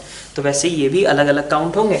तो 5 5 5 इन नंबर्स को चूज करने के तरीके, और उनकी ऑर्डरिंग कैसे भी शफलिंग की जा सकती है, तो इंटू 3 फैक्टोरियल, और अपॉन कितना होगा 15c3, ठीक है। तो ये आपका करेक्ट इसके लिए हो जाएगा। फिर यहाँ पे बात करें तो जैसा ये है वैसा ये है वैसा ये, तो मतलब हम कह सकते हैं कि ये और ये तीनों की प्रोबेबिलिटी बराबर ही होगी। So it will be 3 times of 5c3 upon 15c3, इसका सम, प्लस इधर से आपके पास आ जाएगा 125 इंटू 3 फैक्टोरियल अपॉन 15c3, ये आपका करेक्ट आंसर हो जाएगा। ठीक है, अब आते हैं अपन आर पे। आर वाले पार्ट में देखिए क्या कहा गया है, 3 cards are placed at random and independently in 4 boxes lying in a straight line, then the probability of the cards going into 3 adjacent boxes such that each box contains 1 card। ठीक है, तो अब आप देखो क्या कहा जा रहा है, 3 बॉक्सेस हैं, ठीक है, सॉरी 4 बॉक्सेस हैं और 3 बॉक्सेस इनमें से हमें चूज करने हैं जिनमें एक एक कार्ड गया हो। ठीक है, तो आसान सा क्वेश्चन है। एडजेसेंट 3 चीजें चूज करने के यहाँ 2 ही तरीके हैं ना, या तो आप इसको चूज कर लो या फिर इसे चूज कर लो। 3 एडजेसेंट बॉक्सेस, तो 3 एडजेसेंट बॉक्सेस या तो ABC या तो BCD, बस 2 ही तरीके हैं। और सब में आप कार्ड डाल रहे हो, तो 3 कार्ड्स हैं, आपने चूज किया कि हम चलो ABC में इस बार डालने वाले हैं। ठीक है, तो ABC में अगर हम कार्ड डालेंगे, ठीक है, तो 3 कार्ड को ABC बॉक्सेस में रखने के कितने तरीके होंगे, 3 फैक्टोरियल, सब कुछ डिस्टिंक्ट ट्रीट करके चलते हैं हम प्रोबेबिलिटी के टाइम पे। ठीक है, तो 2 इंटू 3 फैक्टोरियल। और डिवीजन में कितना आ जाएगा, डिवीजन में इस पहले कार्ड को उठाया, उसको कहीं भी डाल सकते थे, दूसरे कार्ड को उठाया कहीं भी डाल सकते थे, तीसरे कार्ड को उठाया उसको भी कहीं भी डाल सकते थे, तो आंसर ये हो जाएगा। ऐसा ऑप्शन देखो, इस ऑप्शन में क्या कहा जा रहा है, box contains 4 balls which are either red or black, 2 balls are drawn and found to be red. If these are replaced, then the probability that next draw will result in a red ball. किसका question है, revise probability का, क्योंकि हमने कुछ event complete किया, जब कुछ event complete किया उसकी ऑब्जर्वेशंस हमें पता है, तो हमारे पास जो परसेप्शन है वो चेंज हो जाएगा। ठीक है, अब 2 बॉल्स हमने निकाली और दोनों रेड निकली, इस बात का मतलब क्या हुआ, इस चीज की प्रोबेबिलिटी बढ़ गई, हमारे परसेप्शन ऐसा बढ़ गया कि रेड ज्यादा रहा है। ठीक है, तो रिवाइज प्रोबेबिलिटी का केस है। रिवाइज प्रोबेबिलिटी में क्या होते थे, 3 स्टेप्स होते थे, पहला था टोटल, फिर था बेस और फिर था टोटल। ठीक है, तो टोटल प्रोबेबिलिटी पहले निकालते हैं किस इवेंट की, कि हमारे पास दोनों जो बॉल्स आई हैं वो रेड आई हैं। ठीक है, तो दोनों बॉल्स रेड आने के लिए आपने क्या सोचा, आपने कहा कि टोटल 4 बॉल्स थी। ठीक है, तो 2 रेड बॉल्स हैं एग्जैक्टली, 3 रेड बॉल्स हो सकती हैं या फिर 4 रेड बॉल्स हो सकती हैं। इससे कम वाले केसेस तो होंगे नहीं कि एग्जैक्टली 1 रेड बॉल हो, एग्जैक्टली 0 रेड बॉल हो, इसका तो है नहीं। तो ये तीनों क्या है, इक्वी प्रोबेबल है, इसकी प्रोबेबिलिटी 1/3। ठीक है, और इस केस में हमने 2 रेड बॉल्स निकाल ली, 2 balls are drawn and found to be red, 2 balls निकाली और दोनों रेड आई। इस बात की प्रोबेबिलिटी कितनी हो जाएगी, इस बात की प्रोबेबिलिटी हो जाएगी 2C2 अपॉन टोटल कितने थे, 4 थे बॉल्स, तो 4C2, फिर 1/3 इंटू 3C2 अपॉन 4C2, फिर इस बार 1/3 इंटू 4C2 अपॉन 4C2, ये हो जाएगा। ठीक है, ये टोटल प्रोबेबिलिटी हो गई। टोटल प्रोबेबिलिटी यहां से कितना आ रहा है देख लेते हैं, 2 मतलब 1/18 और ये कितना आ रहा है 1/3 इंटू 3/4 मतलब 1/4। ठीक है, ओके, और ये आ रहा है 1/3। ठीक, ये टोटल प्रोबेबिलिटी के लिए क्या करेंगे, टोटल प्रोबेबिलिटी के लिए हम 1/18 प्लस 1/4 प्लस 1/3, ये आपकी टोटल प्रोबेबिलिटी हो गई। अब इस प्रोबेबिलिटी में आप बेस थ्योरम लगाते हो कि अब हम वापस से चेक करते हैं कि इस केसेस, इन तीनों केसेस का कितना कितना प्रोबेबिलिटी आता है। तो पहले केस की प्रोबेबिलिटी कितनी हो जाएगी 1/18। ठीक है, पहले केस का कंट्रीब्यूशन ये था और टोटल प्रोबेबिलिटी ये है, तो पहले केस का आ गया आपके पास प्रोबेबिलिटी। अब नई प्रोबेबिलिटी, रिवाइज प्रोबेबिलिटी कितनी आ गई 1/18 अपॉन दिस, तो आप देख सकते हो कितना हो रहा है, ये डिनोमिनेटर में अगर हम क्लब करें तो 18 4 3 मतलब 36 ले लेते हैं, तो 9 12 21 और 2 23। ठीक है, और ऊपर 2 अपॉन 23, ये पहले केस की प्रोबेबिलिटी हो गई। सेकंड वाले केस के लिए बात करते हैं। ठीक है,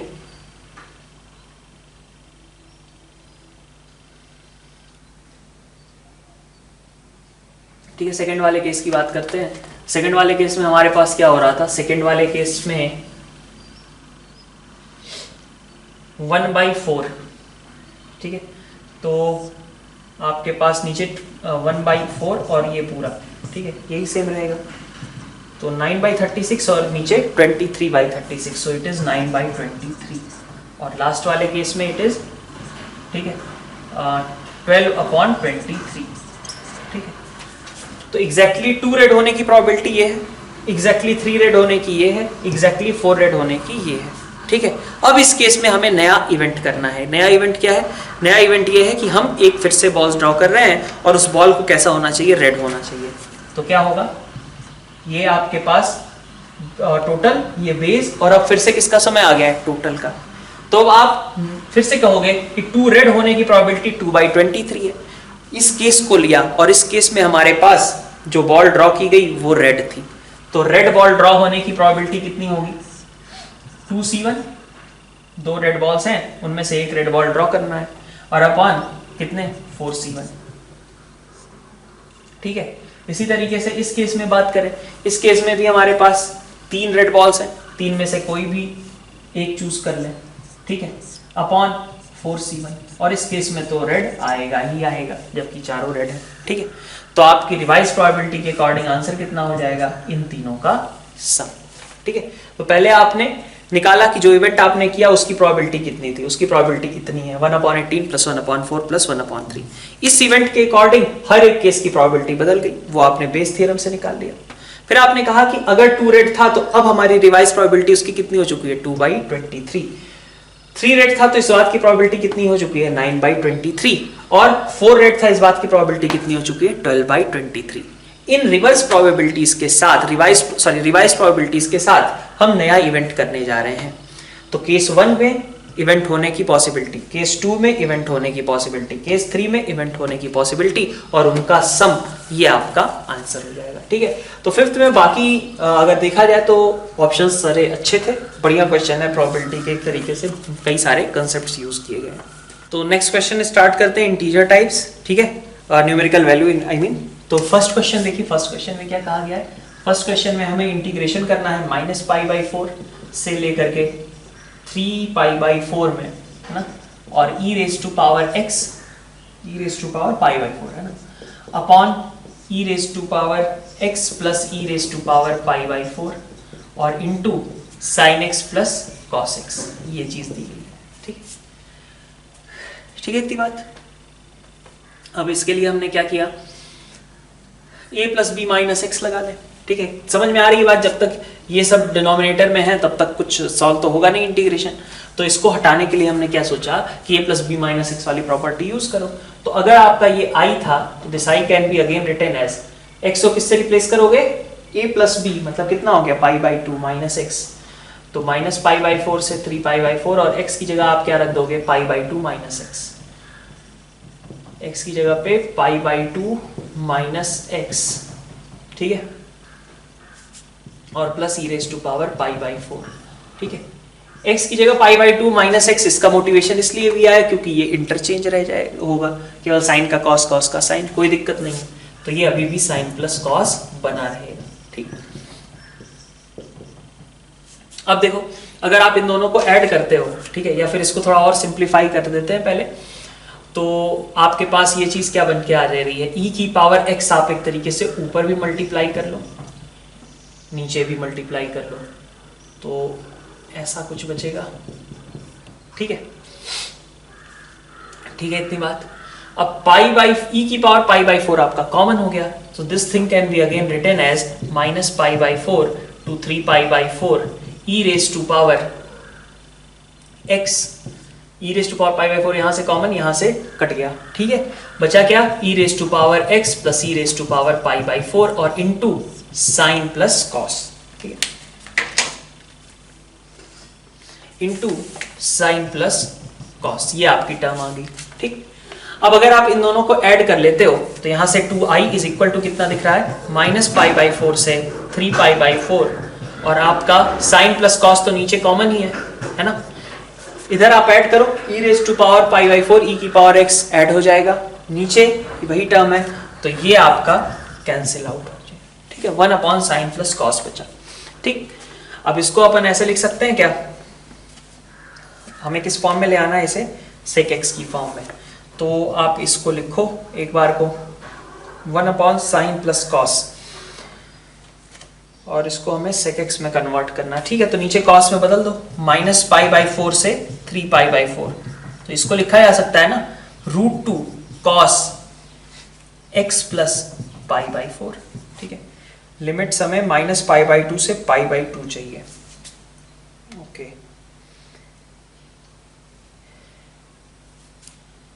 ठीक है, कोई दिक्कत नहीं, ये बात ठीक थी। √2 cos x माइनस π। अगर हम x माइनस π/4 को t मान लेते हैं, ठीक है, क्योंकि ऐसा कोई टर्म तो है नहीं, तो x माइनस π/4 को t मान लेते हैं, तो साथ ही साथ देखो क्या हो जाएगा आपका, जब x आप माइनस π/4 रखोगे तो t क्या होगा -π/2, और जब 3π/4 रखोगे तो π/2, और वही आपको नई लिमिट्स चाहिए। तो आप देख सकते हो कि इस केस में -π/4 का -π/2 बन गया, इसका π/2 बन गया, 1/√2 cos t dt, ये आपका टर्म बन गया, ठीक है। तो आपका सेक में एक्सप्रेशन कन्वर्ट हो चुका है। सेकंड क्वेश्चन की बात करते हैं। सेकंड क्वेश्चन, ये क्वेश्चन कई बार आ चुका है आप एफएसटीज में, है ना। थर्ड रो के रिस्पेक्ट में आप ओपन कर दो, थर्ड रो के रिस्पेक्ट में आप ओपन कर दोगे तो क्या आएगा, cos beta minus gamma into sine x plus beta sine cos x plus gamma, minus का cos x plus beta cos x sine x plus gamma, तो आपके पास आ जाएगा sine over beta minus gamma, ठीक, ये आपका टर्म बन जा रहा है, हो रहा है कि नहीं, sign A cos B minus cos A sine B, third row का फर्स्ट टर्म। बाद में जो देखेंगे हम sign x plus beta into cos x plus gamma minus cos x plus beta into sine x plus gamma, वो इसके बराबर हो जा रहा है। माइनस देखो कॉस गामा माइनस अल्फा, क्या आएगा, sign x plus alpha into cos x plus gamma minus cos x plus alpha into sine x plus gamma, तो साइन के साथ आ जाएगा अल्फा माइनस गामा, ये आ रहा है अल्फा माइनस गामा, प्लस आप देखो प्लस ऐसे एक और टर्म, मतलब तीनों ही टर्म्स कैसी हैं, x से इंडिपेंडेंट हैं। अगर तीनों ही टर्म्स x से इंडिपेंडेंट हैं तो इसका मतलब ये एक कांस्टेंट लिखा हुआ है कि नहीं। अगर तीनों टर्म्स x से इंडिपेंडेंट हैं तो इसका मतलब क्या है कि ये एक कांस्टेंट लिखा हुआ है, और वो कांस्टेंट अगर हमें निकालना है तो हम कुछ भी रख सकते हैं। f9 तो लेमडा दे ही दिया गया, तो f9 अगर लेमडा है तो इसका मतलब हर एक f लेमडा के बराबर ही है। दैट मीन्स कि f1 f2 f3 सभी क्या है, लेमडा है, 9 लेमडा उनका सम हो गया, और अपॉन लेमडा दैट इज 9। तो ये आपका क्वेश्चन नंबर 2 है, ठीक है। नेक्स्ट डिस्कस करते हैं हम 3। क्वेश्चन नंबर 3 देखो, क्वेश्चन नंबर 3 अच्छा क्वेश्चन दिया हुआ है परम्यूटेशन कॉम्बिनेशन से रिलेटेड। तो यहां पे हमारे पास 4x4 की एक ग्रिड दी हुई है,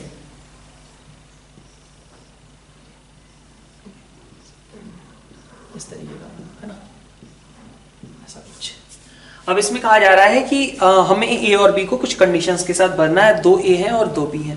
तो सबसे पहले अपन क्या सोच सकते हैं, हम a के बारे में पहले बात कर लेते हैं। तो a के लिए हम क्या करेंगे, 2 कॉलम्स और 2 रोज को चूज करेंगे। तो हमने मान लिया कि जैसे मान लो कि हमने डिसाइड किया कि भाई 4 में से 2 कॉलम्स चूज करें, तो 4 में से 2 कॉलम्स कोई से भी 2 चूज कर लिए, 4c2, ठीक है। अब मान लो कभी ऐसा केस आ गया कि हमें भाई इस वाले कॉलम और इस वाले कॉलम में भरना है, तो अब आपके पास क्या चॉइसेस हैं, आप पहला ए उठाओगे, ठीक है। पहला ए रखने के लिए आप यहां पे चूज कर लो, ठीक है।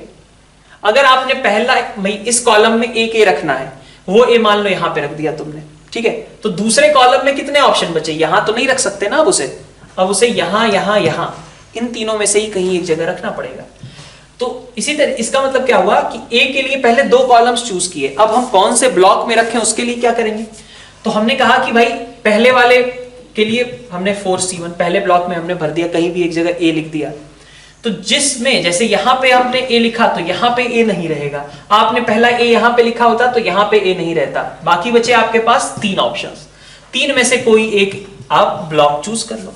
तो इस तरीके से आपका ए का अरेंजमेंट हो गया। अभी बी का अरेंजमेंट शुरू होगा, ठीक है।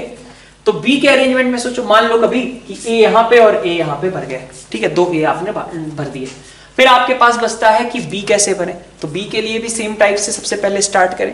पहला केस ऐसा हो सकता है, बी की बात कर रहे हैं, ठीक है, तो सबसे पहले हमने ये कहा क्या क्या सिचुएशंस हो सकती हैं। ऐसा हो सकता है कि अब जो 2 कॉलम्स हमारे बचे हुए हैं, इन 2 कॉलम्स में हम बी भर दें। तो इन 2 कॉलम्स में अगर आप बी भरोगे तो अलग केस होगा, एक इसमें इनमें से एक कॉलम उठाया और एक खाली वाले में से एक कॉलम उठाया तो अलग केस होगा, और दोनों अगर हमने इन्हीं जहां पे ए लिखा है वहीं पे बी हमने भरना शुरू किया तो अलग केस होगा। ये बात समझ में आती है? तो अगर ये चीज क्लियर है तो हम आगे बढ़ते हैं। हमने कहा कि पहला केस लिया जबकि दोनों, ठीक है, फर्स्ट केस, जबकि बाकी के दोनों बी हम इन ब्लॉक्स में भरें। ठीक है, अगर हम दोनों बी को इन ब्लॉक्स में भरेंगे तो उसके मेथड्स कैसे निकलेंगे? तो आप देखो इसी तरीके से सिंपल, भाई आपका डिसाइड कर दिया कि इस और इस ब्लॉक में आपको बी भरना है, इस कॉलम में, इस कॉलम में। तो पहले कॉलम में बी भरने गए, 4 में से कोई भी ब्लॉक में भर दिया। ठीक है, मान लो कह दिया बी यहां पे है, तो अगली बार इस कॉलम के लिए जब बी भरने जाओगे तो यहां पे तो नहीं रख सकते, तो 4c1 इंटू 3c1। ठीक है, जैसे ये आया था वैसे ये भी हो गया। प्लस देखिए और क्या हो सकता है बी के लिए मेथड, इस बार आपने क्या किया था, इन दोनों ब्लॉक्स खाली खाली वाले में भरा था। अब नेक्स्ट टाइम आप ऐसा ही कर सकते हो कि एक खाली वाला यूज करो, एक ए वाला यूज करो। ठीक है, ठीक है, तो अब इसमें पहले रिस्ट्रिक्शंस को फुलफिल करो, इसमें रिस्ट्रिक्शंस आएंगी तो पहले रिस्ट्रिक्शंस वाली चीज देख लेते हैं कि ए मान लो यहां पे था। ठीक है, आपने डिसाइड किया कि भाई इस ब्लॉक में और इस ब्लॉक में मान लो 2 जगहों पे बी भरना है, तो पहले इसकी बात कर लेते हैं, इसी पे रिस्ट्रिक्शन बनेगी। पहले इसको करोगे बाद में इस पे काउंट करोगे तो दिक्कत हो जाएगी। पहले जो रिस्ट्रिक्शन वाला है उसको फुलफिल करो। तो बी को मान लो भरना है, तो बी को भरने के लिए कितने तरीके होंगे? बी को भरने के लिए ये 3 ब्लॉक्स बचे, तो 3 में से कोई एक ब्लॉक हमने बी के लिए चूज कर लिया। अब जैसे ही तुमने बी के लिए ब्लॉक चूज किया, मान लो यहां पे भर दिया तुमने बी का, यहां पे भरना है। ठीक है, बी भर दिया, तो यहां इस वाले बी के लिए जो इस कॉलम में भरना था, ये वाला ब्लॉक तो अवेलेबल रहा नहीं। This one, this one, this one, 3c1। ठीक है, प्लस, ठीक है बात। ये कैसा केस लिया था हमने कि एक इसमें भरना है, एक इसमें भरना है, तो पहले जिसमें ए है उसमें भरने की कोशिश करो। तो यहां तो नहीं भरोगे, बाकी 3 में से कोई एक प्लेस ले लिया। अब जहां पे बी भर दिया उसके बगल में तो भर नहीं सकते हो, फिर इधर आप भरोगे। ठीक है, तो 3c1 इंटू 3c1। दूसरा, अब एक और लास्ट केस लेते हैं, जबकि हमने डिसाइड किया कि बी भी हमें उन्हीं कॉलम्स में भरना है जिनमें हमने ए भरे थे, तो इसको आप काउंटिंग करके निकालना पड़ेगा आपको। ठीक है, कि आपने यहां बी भर दिया, ठीक है, तो बी के लिए अब कितने ऑप्शंस हैं? ठीक है, बी को यहां भर दिया तो कितने ऑप्शंस हैं, ये आपको काउंट करके निकालना पड़ेगा इस केस को। और बहुत ज्यादा नहीं, 7 आ रही है वो काउंटिंग। ठीक है, कि जैसे ये बी है तो आपके पास एक सिचुएशन ये हो सकती है, एक सिचुएशन ये हो सकती है। अगली बार आप यहाँ पे बी रखो तो अलग सिचुएशंस आ जाएंगी। ठीक है, बी यहाँ पे अगर रखते हो, ठीक है, इन केस ऐसा वाला, तो आपके पास ये ऑप्शंस हैं। ठीक है, तो ये आपको काउंटिंग करके निकालना पड़ेगा, which is coming out as 7। आसानी से काउंट कर सकते हो। ठीक है, 5 तो हमने ऐसे ही काउंट कर दिया अभी। ठीक, और फिर से यहाँ पे बी डालोगे तो हमारे पास यहाँ 2 जगहों पे बी के चांसेस बन जाएंगे। ठीक है, तो 7 तुम्हारे पास ऐसे ही आ गए। यहाँ पे बी रखा था तो ये और ये 2 केसेस थे। यहाँ पे बी रखा तो देखो 3 आ गए, यहाँ पे बी रखा तो ये ऊपर के 2 आ गए, तो टोटल कितने हो गए? 7। तो ये हमारा हो जाएगा ओवरऑल कि लेमडा कितना आएगा, इसका जो आउटकम होगा। ठीक है, हमें सम ऑफ डिजिट्स निकालना है, निकाल सकते हैं फिर। ठीक है, बढ़िया क्वेश्चन दिया हुआ है ये। इस तरीके के क्वेश्चंस इनफैक्ट पूछे भी जा सकते हैं एग्जाम में भी। काउंटिंग बेस्ड है, बहुत ज्यादा फॉर्मूले, बहुत ज्यादा थियरी नहीं लग रही है, लेकिन कंडीशंस हैं जो कि काउंटिंग आपको कराने पे मतलब करना ही पड़ रहा है। ठीक है, तो काउंटिंग से ही रिलेटेड ज्यादातर क्वेश्चंस पूछे भी जाते हैं परम्यूटेशन कॉम्बिनेशन के टॉपिक से जेई एडवांस के अंदर। क्वेश्चन नंबर 4 में एक लाइन x इक्वल टू 0 मतलब y axis divides the area enclosed by the curve into 2 areas then the value of r1 plus r2। तो काफी आसान सा क्वेश्चन है, बस ग्राफ बनाने की देर है ना। क्वेश्चन नंबर 4 में देखो लाइन x इक्वल टू 0, ठीक है, divides the area enclosed by the curve y is equal to mod x minus 1। So y is equal to mod x minus 1, ये आपका टर्म बन गया। ठीक, आगे बढ़े अपन। आगे अपने पास क्या है, y is equal to 3 minus mod x। तो 3 माइनस मॉड x का मतलब क्या होगा, 3 माइनस मॉड x। 3 पे अगर मैं बात करता हूं ऐसा कुछ रहेगा। ठीक है, 3 माइनस मॉड x, इस तरीके की हो गया। ठीक है, तो एरिया इनक्लोज कितना रहा, ये टोटल एरिया इनक्लोज रहा, जिसमें एक साइड r1 बोल दोगे और एक साइड r2 बोल दोगे। आपको क्या चाहिए, आपको r1 प्लस r2 मतलब यही पूरा पोर्शन चाहिए। इस पोर्शन का आपको एरिया निकालना है, आसानी से निकाल सकते हो कि नहीं। ये y is equal to 3 minus ये किससे बनाया था हमने, ये बनाया था हमने y is equal to mod of x minus 1 से। So this is x minus 1 and this is 1 minus x, ठीक है। फिर आपके पास ये था आपका y is equal to 3 minus x, और ये था आपका y इज इक्वल टू, ये portion y is equal to 3 plus x, ठीक है, ठीक है। तो एक तरीके से एक क्वाड्रिलेटरल का हमें एरिया फाइंड आउट करना है, that is all what is required, ठीक है। वो भी स्ट्रेट लाइन से बने हुए हैं, तो बहुत ज़्यादा दिक्कत की बात नहीं है, आप आसानी से सॉल्व कर सकते हैं, ठीक है। क्वेश्चन नंबर 5, क्वेश्चन नंबर 5 भी टिपिकल क्वेश्चन, ये सब ऑलरेडी कर चुके हो ये क्वेश्चन। आपके पास देखो f0 की बात करता हूं, x और y दोनों को 0 पुट किया, so it is f0 is equal to 2f0 plus 0 minus 1/3, that means it is f0 is equal to 1/3। अगर आपका f0 1/3 है तो आगे बढ़े अपन। हमने लिखा ये बात जो लिखी हुई थी 3fh माइनस 1, इसमें हमें एक मोटिवेशन मिला 3 से डिवाइड करने का, तो fh minus f0 upon 2h, so this is f dash 0 by 2 and f dash 0 by 2 is given as 2/3, है ना। fh minus f0 upon h, ये f dash 0 हो जाएगा by 2, ठीक है, is equal to 2/3, f dash 0 आपका 4/3 आ गया। f dash 0 की वैल्यू 4/3 है। अब आगे बढ़े, आप देखो f dash x का मतलब क्या है, limit h tends to 0 f of x plus h minus f x upon h, ठीक है।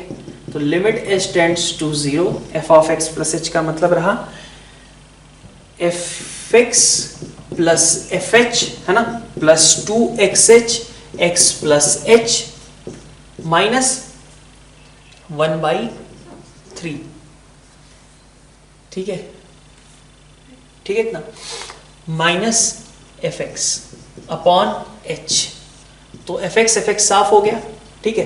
बाकी बचा अपने पास fh minus 1/3/h, so it is limit h tending to 0 fh minus 1/3/h plus आपके साथ आया यहाँ पे 2 h तो साफ हो गया, बाकी बचा 2x इंटू x, तो 2x स्क्वायर, ठीक है। h टेंडिंग टू 0 लगा दिया, आपके पास 2x स्क्वायर आ गया, ठीक है। तो ये आपके पास ओवरऑल एक्सप्रेशन है, ठीक है। हमने क्या किया, दिस डिवाइडेड बाय दिस, तो 2x स्क्वायर उसकी लिमिट हो गई, और fh माइनस 1/3 अपॉन h, इसके बारे में इंफॉर्मेशन दे रखी है। तो fh माइनस 1/3 अपॉन h, ठीक है, यही था ना, fh minus 1/3 upon h is 4/3, so this is 4/3 plus 2x square, this is your f dash, so f will be equal to 4/3x plus 2 times x cube by 3 plus some constant c, ठीक है। Constant c decide करने के लिए क्या दिया गया है, अलग से तो कुछ है नहीं, तो हम इसी को यूज कर लेते हैं। f0 आपका 1/3 के बराबर है, तो f0 1/3 है, दैट मीन्स c को क्या होना पड़ेगा, 1/3 होना पड़ेगा, f2 निकाल सकते हो आप, ठीक है।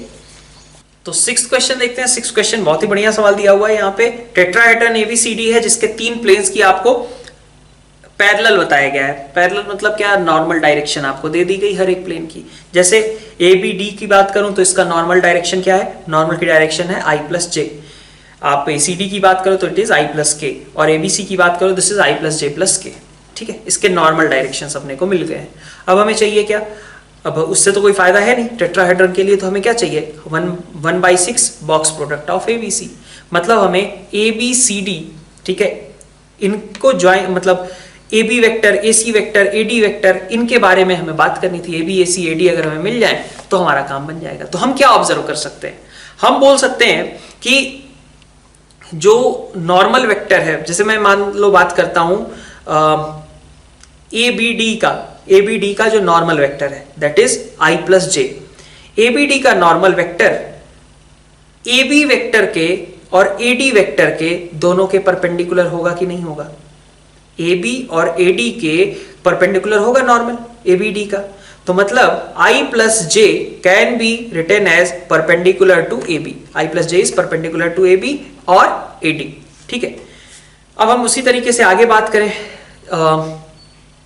जैसे मान लो ACD उठाते हैं, ACD का नॉर्मल क्या है, I प्लस K है, तो हम बोल सकते हैं कि I plus K is perpendicular to AD। अब आप ध्यान से सुनना, I plus K perpendicular to AD, और पहले वाले से आपने क्या निकाला, I plus J is perpendicular to AD।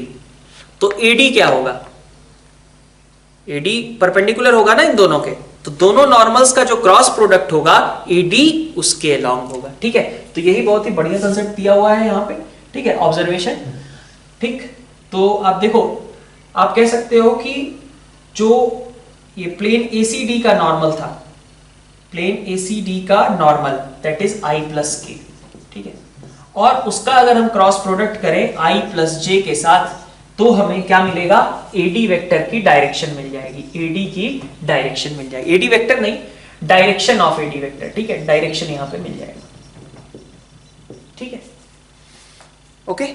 तो आपको बाकी भी इसी तरीके से मिल जाएंगे, दोनों नॉर्मल्स के क्रॉस प्रोडक्ट अगर मैं करूं तो एक एक वेक्टर आपको ऐसे ही मिलता जाएगा। जैसे अगर आपको BD वेक्टर चाहिए, ठीक है, BD वेक्टर, BD नहीं, अगर मान लो AC वेक्टर चाहिए, तो AC वेक्टर अगर आपको देखना है तो आप देख सकते हो कि ये ABC वाले प्लेन के नॉर्मल के परपेंडिकुलर होगा और ACD वाले प्लेन के नॉर्मल के परपेंडिकुलर होगा। तो दोनों नॉर्मल्स का जो क्रॉस प्रोडक्ट होगा वो डायरेक्शन दे देगा आपके AC। तो इस तरीके से हम सारे वेक्टर्स निकाल सकते हैं। तो AD वेक्टर के लिए हमने कहा कि AD वेक्टर के लिए अगर हम डायरेक्शन निकालें, ठीक है, डायरेक्शन ऑफ AD वेक्टर, तो कितना आएगा, IJK। ठीक है, यहां पे 1 0 1 1 1 0, सो it is I -1 -J 1 plus K 1। ठीक है, तो ये आपका -I -J प्लस K, ये आपका नॉर्मल वेक्टर हो गया, मतलब AD वेक्टर हो गया। ठीक है, तो AD वेक्टर आपका निकल आया। फिर इसी तरीके से आप निकाल लो, AD की लेंथ √3 थी, ये आपका यूनिट वेक्टर है। ठीक है, तो सॉरी, ये आपका डायरेक्शन यहां से क्या मिलेगा आपको, यूनिट वेक्टर बनाओ, -I -J plus K upon √3, ये आपका यूनिट वेक्टर हुआ। ठीक है, आपको कितना मैग्नीट्यूड रखना था AD का, √3, तो इंटू √3 कर दिया है। So this way AD comes out as -I -J plus K। ये बात ठीक थी, ये AD की डायरेक्शन हो गई। फिर इसी तरीके से आप देखो, आपको मान लो AC की बात किए थे हम, है ना, तो AC के लिए हमने कहा कि AC की डायरेक्शन निकालने के लिए हम क्या करें, डायरेक्शन AC। तो यहां पे हमारे पास IJK, ठीक है, क्या क्या करना था, ABC का नॉर्मल यूज करना था और ACD का नॉर्मल यूज करना था। तो ABC का नॉर्मल क्या है, ये है। ठीक है, और ACD का नॉर्मल क्या है, ये। ठीक है, तो यहां से देखो I 1 -J 0 प्लस K 1 -1। ठीक है, ये आपका आ गया। तो डायरेक्शन मिली अपने को I -K, और लेंथ कितनी रखनी है AC की, √2, तो कितना हो जाएगा, यही हो जाएगा। ठीक है, AC वेक्टर इज, इसका unit vector I -K by √2 और √2 यूनिट से मल्टीप्लाई किया, सो AC vector is I -K। ठीक है, फिर इसी तरीके से आप AC निकाल लिया, AD निकाल लिया, AB वेक्टर और निकाल लो। ठीक है, AB वेक्टर कैसे निकलेगा, AB वेक्टर के लिए आप किसी तरीके से क्या यूज कर सकते हो, AB के लिए आप यूज कर सकते हो एक ABD वाला और ABC वाला, ABD और ABC, इनके क्रॉस प्रोडक्ट से, इनके नॉर्मल्स के क्रॉस प्रोडक्ट से आपको AB की डायरेक्शन भी मिल जाएगी। तो अगर आपको AB, AC और AD वेक्टर्स तीनों पता चल गए, तो 1/6 AB AC AD, ये बॉक्स प्रोडक्ट ही तो टेट्राहेड्रन का वॉल्यूम होता था। तो बढ़िया क्वेश्चन दिया हुआ है, ये सबसे अच्छा क्वेश्चन एक तरीके से कहें पूरे पेपर का। ठीक है, पेपर 2 7th क्वेश्चन में देखिए, tangent to the ellipse at the point meets the auxiliary circle in 2 points AB such that the chord subtends right angle at the centre. ठीक है, तो ये आसान क्वेश्चन ही है, थोड़ा सा कैलकुलेटिव है बट आसान है। ठीक है, देखो ये आपका ऑक्सिलरी सर्कल है ना, यहाँ पे एक पॉइंट था जिसपे हमने टेंजेंट खींचा, टेंजेंट ने कट किया A पॉइंट और B पॉइंट पे, ये AB पोर्शन जो है सेंटर पे 90 डिग्री सबटेंड करता है। तो सवाल सिर्फ इतना है कि एक सर्कल था, ऑक्सिलरी सर्कल के रेफरेंस में अगर देखें तो ये AB लाइन की इक्वेशन क्या है, AB लाइन क्या होगी, x cos theta by A plus y sin theta by B is equal to 1। ये सेंटर 0,0 पे 90 डिग्री सबटेंड कर रहे हैं।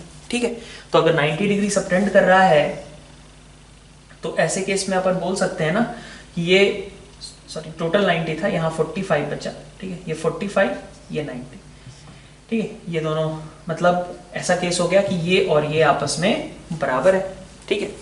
तो खैर अपने पास 45 डिग्री है, डायरेक्टली यूज करते हैं कि length of perpendicular should be equal to radius, sorry ऐसा कुछ, ये r है, ठीक है, r भी मतलब कितना था, ऑक्सिलरी सर्कल का रेडियस r, ऑक्सिलरी सर्कल का रेडियस a होता है, a ये 45 डिग्री, तो यहाँ कितना बचा a बाई रूट 2, ठीक है। तो length of perpendicular from 0,0 to this line should be equal to a by root 2, तो a by root 2 is equal to कितना आ जाएगा, 0 0 से परपेंडिकुलर खींचो, तो 1 upon under root cos square theta by a square plus sine square theta upon b square, ठीक है, ये चीज आ गई। अब आगे क्या कहा जा रहा है, इसेंट्रिसिटी ऑफ द इलिप्स, ठीक है, तो इसेंट्रिसिटी हमें इसकी फाइंड आउट करनी है, इसेंट्रिसिटी के टर्म में आगे बदल दें, ठीक है, मतलब b स्क्वायर को भी रख दो, a square into 1 minus e square, इस फॉर्म में इसको भी कन्वर्ट कर दो, ठीक है, तो a और e में एक रिलेशन आ जाएगा, तो देखो आगे क्या हो जाएगा, a square by 2 is equal to, है ना, इसका रेसिप्रोकल करके ओपन करते हैं, ज्यादा बेहतर रहेगा, 2 by a square is equal to, यहां से आ जाएगा आपके पास cos square theta upon a square plus sine square theta upon b square, ठीक है। a स्क्वायर से चाहो तो डिवाइड कर दिया, तो a स्क्वायर से अगर आपने पूरा डिवाइड किया तो आपके पास चीज क्या बनेगी, या फिर a स्क्वायर से डिवाइड डिनोमिनेटर को करें या फिर a स्क्वायर से पूरे को मल्टीप्लाई करें, बात बराबर ही है। So 2 is equal to cos square theta plus a square by b square sine square theta, इसको भी बदल लो, क्यों किया हमने, क्योंकि यही e के फॉर्म में आएगा, e square is equal to 1 minus b square by a square, तो इसको भी साइन में बदल लेते हैं, तो 2 minus 1 minus sine square theta upon sine square theta is equal to a square by b square, ठीक है। अब ये आप निकाल सकते हो, e इज इक्वल टू कितना, e square is 1 minus b square by a square, b square by a square यहां से उठा के रख दो, ठीक है, इसका रेसिप्रोकल यहां पे रख दो, तो तुम्हारा e स्क्वायर की वैल्यू आ जाएगी, ठीक है।